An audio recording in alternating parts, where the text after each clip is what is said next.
Hi ಎಲ್ಲರಿಗೂ ನಮಸ್ಕಾರ. ನೀವು ನೋಡ್ತಾ ಇದ್ರೆ ಆಸ್ಪೆಕ್ಟ್ ಪ್ಲಸ್ ಕರ್ನಾಟಕ. ನಾನು ನಿಮ್ಮ ಮಂಜು ಗೌಡ. ಕಳೆದ ವಾರ ಭೈರತಿ ಹಿರಣಗಲ್ ಚಿತ್ರ ರಿಲೀಸ್ ಆಗಿ ಇಡೀ ಕರ್ನಾಟಕದಾದ್ಯಂತ ಇವತ್ತಿಗೂ ಕೂಡ ಸಾಕಷ್ಟು ಕಡೆಗಳಲ್ಲಿ ಹೌಸ್ಫುಲ್ ಪ್ರದರ್ಶನವನ್ನು ಕಾಣ್ತಾ ಇದೆ. ಇಡೀ ಕುಟುಂಬ ಸಮೇತ ಬಂದು ಕುಳಿತುಕೊಂಡು ನೋಡುವಂತಹ ಸಿನಿಮಾ ಅನ್ನುವ ಹೆಗ್ಗಳಿಕೆಗೂ ಕೂಡ ನಟ ಶಿವರಾಜ್ ಕುಮಾರ್ ಅವರ ಈ ಚಿತ್ರ ಪಾತ್ರವಾಗಿದೆ. ಅದರ ಜೊತೆಗೆ ಈ ವಾರ ಕೂಡ ಸಾಕಷ್ಟು ಚಿತ್ರಗಳು ಕನ್ನಡದಲ್ಲಿ ರಿಲೀಸ್ ಆಗಿದೆ. ಒಂದು ಅನೀಶ್ ಅವರ ನಟನೆಯ ಆರಾಮ್ ಅರವಿಂದ ಸ್ವಾಮಿ, ಸುನಿಲ್ ಹಾಗೂ ರಾಕೇಶ್ ಅಡಿಗ ಅವರ ನಟನೆಯ ಮರ್ಯಾದೆಯ ಪ್ರಶ್ನೆ, ಹಾಗೂ ಸತ್ಯದೇವ್ ಡಾಲಿ ಧನಂಜಯ್ ಅವರ ನಟನೆಯ ಝೀಬ್ರಾ. ಈ ಚಿತ್ರ ತೆಲುಗು ಹಾಗೂ ಕನ್ನಡ ಎರಡೂ ಭಾಷೆಗಳಲ್ಲಿ ರಿಲೀಸ್ ಆಗಿದೆ. ಅದರ ಜೊತೆಗೆ ನಟ ದರ್ಶನ್ ಅವರ ನಟನೆಯ ಸೂಪರ್ ಡೂಪರ್ ಹಿಟ್ ಚಿತ್ರ ಕ್ರಾಂತಿವೀರ ಸಂಗೊಳ್ಳಿ ರಾಯಣ್ಣ ರಿಲೀಸ್ ಕೂಡ ಆಗಿದೆ. ನಾನು ಹೇಳಿದ ಈ 4 ಚಿತ್ರಗಳಲ್ಲಿ ಈ ಮೊದಲ 3 ಚಿತ್ರಗಳಲ್ಲಿ ಯಾವುದೇ ರೀತಿಯ ದೊಡ್ಡ ತಾರಾ ಬಳಗ, ಸೂಪರ್ ಸ್ಟಾರ್ ನಟರು ಅಂತ ಹೇಳಿಕೊಳ್ಳುವ ದೊಡ್ಡ ತಾರಾ ಬಳಗ ಏನಿಲ್ಲ. ಆದರೂ ಕೂಡ ಈ ಎಲ್ಲ ಚಿತ್ರಗಳು ಕೂಡ ತನ್ನ ಟ್ರೇಲರ್ನಿಂದ, ಸಾಂಗ್ಗಳಿಂದ ಆಡಿಯನ್ಸಲ್ಲಿ ಒಂದಷ್ಟು ಕುತೂಹಲವನ್ನು ಮೂಡಿಸಿರೋದಂತೂ ಸುಳ್ಳಲ್ಲ. ಆದರೆ ಈ 4 ಚಿತ್ರಗಳ ಪಟ್ಟಿಯಲ್ಲಿ ಇದ್ದಂತಹ ಒಂದು ಚಿತ್ರ ಕ್ರಾಂತಿವೀರ ಸಂಗೊಳ್ಳಿ ರಾಯಣ್ಣ. ನಟ ದರ್ಶನ್ ಅವರ ಚಿತ್ರ ಎನ್ನುವ ಕಾರಣಕ್ಕೆ ಈ ಚಿತ್ರ ತುಂಬ ವಿಶೇಷವಾಗಿತ್ತು.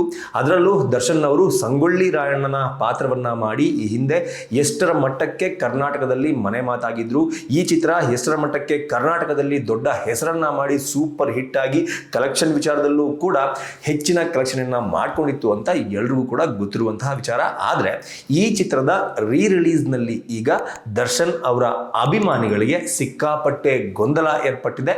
ಈ ಚಿತ್ರವನ್ನ ರಿಲೀಸ್ ಮಾಡಿರುವವರ ವಿರುದ್ಧ ಹಾಗೂ ಬುಕ್ ಮೈ ಶೋದ ವಿರುದ್ಧ ದರ್ಶನ್ ಅವರ ಅಭಿಮಾನಿಗಳು ಕಿಡಿಕಾರ್ತಾ ಇದ್ದಾರೆ ಅಂತ ಹೇಳಬೇಕು. ಯಾಕಪ್ಪ ಅಂತಂದ್ರೆ, ಮೊದಲನೇದಾಗಿ ಈ ಚಿತ್ರ ಸಾಕಷ್ಟು ಚಿತ್ರಮಂದಿರಗಳಲ್ಲಿ ಇಡೀ ಕರ್ನಾಟಕದಾದ್ಯಂತ ಹಾಗೂ ಬೆಂಗಳೂರಿನಾದ್ಯಂತ ರಿಲೀಸ್ ಆಗಿದೆ. ಈ JP ನಗರದ ಸಿದ್ದೇಶ್ವರ ಚಿತ್ರಮಂದಿರದಲ್ಲೂ ಕೂಡ ಈ ಚಿತ್ರ ರಿಲೀಸ್ ಆಗಿದೆ. ಮಾರ್ನಿಂಗ್ 7 ಗಂಟೆಗೆ ಒಂದು ಶೋ ಕೊಡಲಾಗಿತ್ತಂತೆ.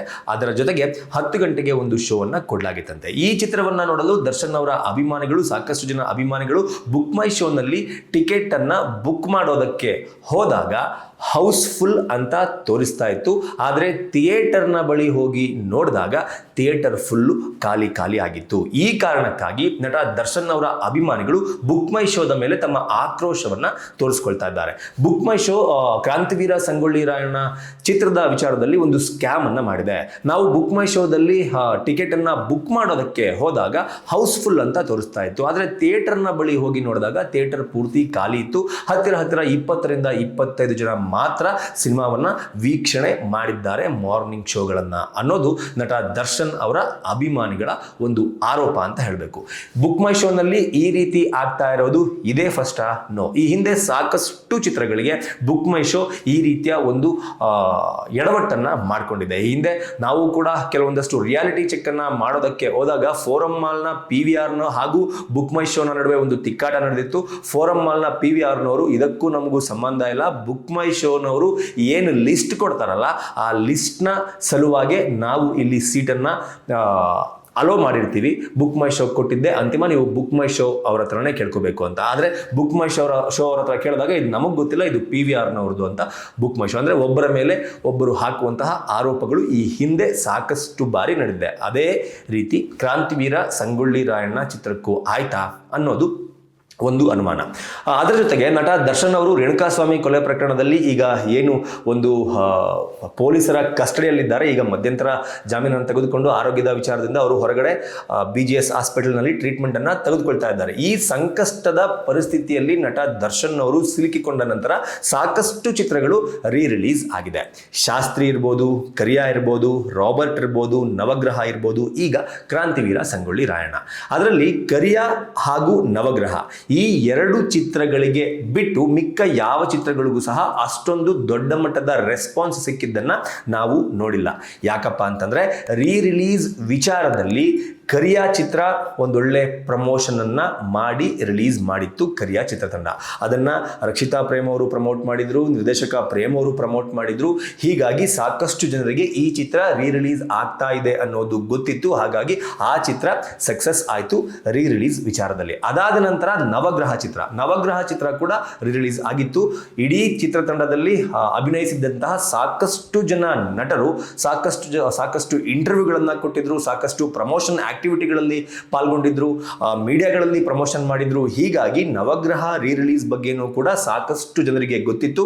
ಹಾಗಾಗಿ ನವಗ್ರಹ ರೀ ರಿಲೀಸ್ ಆಗಿ ಸಾಕಷ್ಟು ಕಡೆ ಹೌಸ್ಫುಲ್ ಪ್ರದರ್ಶನವನ್ನ ಕಾಣುವ ಮೂಲಕ ಹತ್ತಿರ 1 ಕೋಟಿ ರೂಪಾಯಿ ಕಲೆಕ್ಷನ್ ಅನ್ನ ಮಾಡಿಕೊಳ್ಳುವಷ್ಟರ ಮಟ್ಟಿಗೆ ನವಗ್ರಹ ಚಿತ್ರ ಕೂಡ ಸಕ್ಸಸ್ ಆಗಿತ್ತು. ಆದರೆ ನವಗ್ರಹ ಚಿತ್ರ ಏನು ರೀ ರಿಲೀಸ್ ಆಯ್ತಲ್ಲ, ಅವತ್ತೇ ಕ್ರಾಂತಿವೀರ ಸಂಗೊಳ್ಳಿ ರಾಯಣ್ಣ ಚಿತ್ರವನ್ನು ಸಹ ರೀ ರಿಲೀಸ್ ಮಾಡಬೇಕು ಅಂತ ನಿರ್ಮಾಪಕರು ಅಂದ್ಕೊಂಡಿದ್ರಂತೆ. ಆದರೆ ನವಗ್ರಹ ರೀ ರಿಲೀಸ್ ಆಗ್ತಾ ಇರುವ ಕಾರಣಕ್ಕೆ ಈ ಚಿತ್ರವನ್ನು 1-2 ವಾರಗಳ ಕಾಲ ಪೋಸ್ಟ್ ಪೋನ್ ಮಾಡೋಣ ಅನ್ನುವ ನಿರ್ಧಾರಕ್ಕೆ ಬಂದು ಚಿತ್ರವನ್ನು ಇವತ್ತು ರಿಲೀಸ್ ಮಾಡೋದಕ್ಕೆ ನಿರ್ಧಾರ ಮಾಡಿದರು. ಆದರೆ ನಾನೇನು ಹೇಳಿದೆ, ಕರಿಯಾ ಹಾಗೂ ನವಗ್ರಹ ಈ ಚಿತ್ರದ ತಂಡಗಳು ಅಥವಾ ಈ ಚಿತ್ರವನ್ನು ರೀ ರಿಲೀಸ್ ಮಾಡಿದವರು ಮಾಡಿದಂತಹ ಪ್ರಮೋಷನ್ನನ್ನು ಕ್ರಾಂತಿವೀರ ಸಂಗೊಳ್ಳಿ ರಾಯಣ್ಣ ಚಿತ್ರವನ್ನು ರೀ ರಿಲೀಸ್ ಮಾಡಿದವರು ಮಾಡಿಲ್ಲ ಅನ್ನೋದಂತೂ ಸತ್ಯ.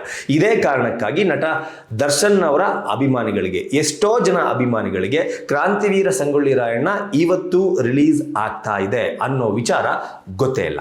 ಅದರ ನಡುವೆ ಬುಕ್ ಮೈ ಶೋದ ಮೇಲೆ ಈ ರೀತಿಯ ಒಂದಷ್ಟು ಆರೋಪಗಳು ಸಹ ಕೇಳಿ ಬರ್ತಾ ಇದೆ. ಹೀಗಾಗಿ ಕ್ರಾಂತಿವೀರ ಸಂಗೊಳ್ಳಿ ರಾಯಣ್ಣ ರೀ ರಿಲೀಸ್ ಕಂಪ್ಲೀಟ್ ಆಗಿ ಫೇಲ್ಯೂರ್ ಆಗಿದೆ ಅಂತ ಹೇಳಿದ್ರೆ ತಪ್ಪಾಗಲ್ಲ ಅಂತ ಅನ್ಸುತ್ತೆ. ಯಾಕಪ್ಪ ಅಂತಂದ್ರೆ ದರ್ಶನ್ ಅವರ ಅಭಿಮಾನಿ ಬಳಗ ಹೇಗಿದೆ, ಅವರು ಎಷ್ಟು ದೊಡ್ಡ ಅಭಿಮಾನಿ ಬಳಗವನ್ನ ಹೊಂದಿದ್ದಾರೆ, ಅವರ ಹೊಸ ಚಿತ್ರಕ್ಕಾದ್ರೂ ಆಗಲಿ ಅಥವಾ ರೀ ರಿಲೀಸ್ ಆಗುವ ಸೂಪರ್ ಡೂಪರ್ ಹಿಟ್ ಚಿತ್ರಕ್ಕಾದ್ರೂ ಆಗಲಿ ಅದೇ ರೀತಿಯ ಬೆಂಬಲವನ್ನ ತೋರಿಸ್ತಾರೆ, ಥಿಯೇಟರ್ಗೆ ಬರ್ತಾರೆ, ಸಿನಿಮಾವನ್ನ ನೋಡ್ತಾರೆ ಅನ್ನೋದು ಈ ಹಿಂದಿನ ಕರಿಯಾ ಹಾಗೂ ನವಗ್ರಹ ಚಿತ್ರಗಳಲ್ಲಿ ಪ್ರೂವ್ ಆಗಿದೆ. ಆದರೆ ಸಂಗೊಳ್ಳಿ ರಾಯಣ್ಣ ವಿಚಾರದಲ್ಲಿ ಅದು ಪ್ರೂವ್ ಆಗಿಲ್ಲ, ಜಸ್ಟ್ ಬಿಕಾಸ್ ಆಫ್ ಪ್ರಮೋಷನ್ನ ಕೊರತೆ ಅಂತ ಹೇಳಬೇಕು. ಬುಕ್ ಮೈ ಶೋನಲ್ಲಿ ನೀವು ನೋಡ್ಬೋದು, ಸಾಕಷ್ಟು ಚಿತ್ರಮಂದಿರಗಳಲ್ಲಿ ಈ ಚಿತ್ರ ಹಾಗೂ ಮಲ್ಟಿಪ್ಲೆಕ್ಸ್ಗಳಲ್ಲೂ ಈ ಚಿತ್ರ ರಿಲೀಸ್ ಆಗಿದೆ. ಗೋಪಾಲ್ ಮಾಲ್ ಸಿರ್ಸಿ ಸರ್ಕಲ್ಲು 4 ಗಂಟೆ ಶೋ ಕೊಟ್ಟಿದ್ದಾರೆ. ಗೋವರ್ಧನ್ ಥಿಯೇಟರ್ನಲ್ಲಿ 4:15 ಹಾಗೂ 7:45 ಶೋ ಕೊಟ್ಟಿದ್ದಾರೆ. ಮಿರಾಜ್ ಸಿನಿಮಾಸ್ನಲ್ಲಿ 3:15 ಶೋ ಕೊಟ್ಟಿದ್ದಾರೆ. PVR ಒರಾಯನ್ ಮಾಲ್ನಲ್ಲಿ 10 ಗಂಟೆ ರಾತ್ರಿ 10 ಗಂಟೆ ಶೋ ಕೊಟ್ಟಿದ್ದಾರೆ. ಶಾರದಾ ಸಿನಿಮಾಸ್ನಲ್ಲಿ 1:15 ಮಧ್ಯಾಹ್ನ 1:15 ಶೋ ಕೊಟ್ಟಿದ್ದಾರೆ. ಹಾಗೂ ವೈಷ್ಣವಿ ವೈಭವಿ ಉತ್ತರಹಳ್ಳಿ ಈ ಮೇನ್ ಥಿಯೇಟರ್ನಲ್ಲೂ ಸಹ ರಾತ್ರಿ 10:10ಕ್ಕೆ ಶೋ ಕೊಟ್ಟಿದ್ದಾರೆ. ನೀವು ಯಾವುದೇ ಶೋನ ಬುಕ್ ಮಾಡೋದಕ್ಕೆ ಬುಕ್ ಮೈ ಶೋನಲ್ಲಿ ಓಪನ್ ಮಾಡಿ ನೀವು ನೋಡಬಹುದು.